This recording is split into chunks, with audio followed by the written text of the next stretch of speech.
ദിനചര്യയുടെ 4 തൂണുകളാണ് നമ്മൾ നോക്കാൻ പോകുന്നത്. ജീവിതം ഒരു ദിവസം കൊണ്ടോ ഒരു വലിയ തീരുമാനം കൊണ്ടോ മാറ്റാൻ നമുക്ക് സാധിക്കില്ല. നമ്മുടെ ദിനചര്യയാണ് നമ്മുടെ ഭാവിയെ രൂപപ്പെടുത്തുന്നത്. ഒരു നല്ല ജീവിതത്തിന് 4 ശക്തമായ തൂണുകൾ വേണം.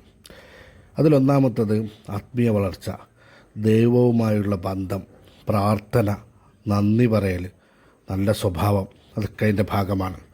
രണ്ടാമത്തെ തൂണാണ് മനക്കരുത്ത് നേടൽ, നല്ല ചിന്തകൾ, ഉറച്ച മനസ്സ്, അച്ചടക്കം, ഇതൊക്കെ. മൂന്നാമത്തത് ആരോഗ്യകരമായ ജീവിതം, നല്ല ഭക്ഷണം, വ്യായാമം, നല്ല ഉറക്കം, ആരോഗ്യകരമായ ശീലങ്ങൾ. അതുപോലെ തന്നെ നാലാമത്തെ തൂണാണ് സാമ്പത്തിക വളർച്ച, സമ്പാദിക്കൽ, നിക്ഷേപം, സാമ്പത്തിക അച്ചടക്കം, ഈ കാര്യങ്ങളൊക്കെ. ഈ 4 തൂണുകൾ ശക്തമായാൽ ജീവിതവും ശക്തമാവും. അപ്പോൾ ഇന്ന് നമുക്ക് കുറച്ച് ചിരിക്കാം, കുറച്ച് പഠിക്കാം, ഇന്നലെ ഉണ്ടായതിനേക്കാൾ ഇന്ന് കുറച്ചുകൂടി നല്ല മനുഷ്യരാകാം. ആത്മീയ വളർച്ച എന്ന് പറയുമ്പോൾ ഏത് മതക്കാരനായാലും വിശ്വാസം പ്രതീക്ഷ നൽകും, നന്ദി പറയുന്ന മനസ്സ് സമാധാനം നൽകും, പ്രാർത്ഥന ശക്തി നൽകും, നന്മ ലോകത്തെ മനോഹരമാക്കും.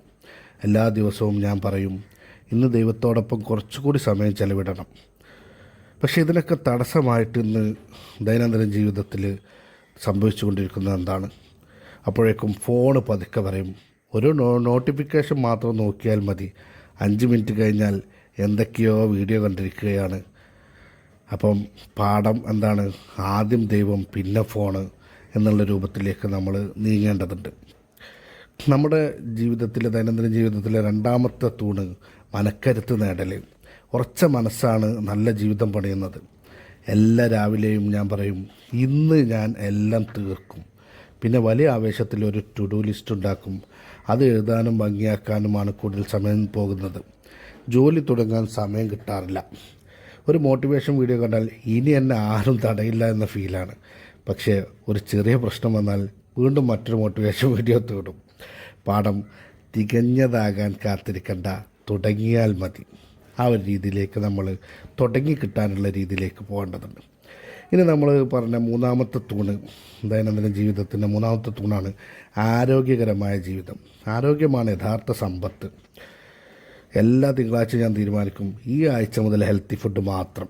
അപ്പോഴേക്കും ആരെങ്കിലും ചോദിക്കും, ഒരു ബിരിയാണി കഴിക്കല്ലേ? അത്രയേ ഉള്ളൂ. പിന്നെ ഒന്നും ഓർമ്മയില്ല, ഡയറ്റ് ബാഗ് എടുത്ത് സ്ഥലം വിടും. 10 മിനിറ്റ് നടന്നിട്ട് കണ്ണാടിയിൽ നോക്കും, വയറൊക്കെ അപ്പോഴേക്കും കുറഞ്ഞിട്ടുണ്ടാവും എന്നുള്ള പ്രതീക്ഷ. പക്ഷേ അത് വീണ്ടും പഴയപടി തന്നെ. അപ്പോൾ നല്ല ഭക്ഷണം കഴിക്കണം, ശരീരം ദിവസവും അനങ്ങണം, നന്നായി ഉറങ്ങണം. ഇനി നമ്മുടെ ദൈനംദിന ജീവിതത്തിലെ 4ാമത്തെ തൂണാണ് സാമ്പത്തിക വളർച്ച. സമ്പത്ത് വളരുന്നത് ഒറ്റയടിക്കല്ല, അച്ചടക്കത്തിലൂടെയാണ്. കടയിൽ പോകുമ്പോൾ ഒറ്റ സാധനം വാങ്ങിയാൽ മതി, തിരിച്ചു വരുമ്പോൾ ചിപ്സ്, ജ്യൂസ്, ബിസ്ക്കറ്റ്, ഓഫർ ഉണ്ടെന്ന് പറഞ്ഞ് വേറെ കുറേ സാധനങ്ങൾ. പക്ഷെ വാങ്ങാൻ പോയ ഒറ്റ സാധനം മറക്കും. നമ്മൾ കുറച്ചായിട്ട് സേവ് ചെയ്ത് തുടങ്ങേണ്ടതുണ്ട്.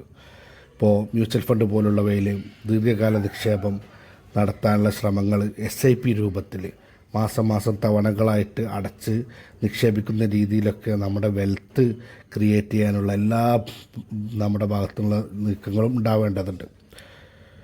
ചെറിയ നിക്ഷേപങ്ങൾ വലിയ ഭാവിയാണ്. ഓർക്കുക, ദിനചര്യയുടെ 4 തൂണുകൾ: ആത്മീയ വളർച്ച, മനക്കരുത്ത് നേടൽ, ആരോഗ്യകരമായ ജീവിതം, സാമ്പത്തിക വളർച്ച. ഈ 4 തൂണുകളും ദിവസവും കുറച്ചുകൂടി ശക്തമാക്കിയാൽ ജീവിതവും കുറച്ചുകൂടി മനോഹരമാകും. അടുത്ത ദിനചര്യയുടെ 4 തൂണുകൾ വീഡിയോയിൽ വീണ്ടും കാണാം. നന്ദി.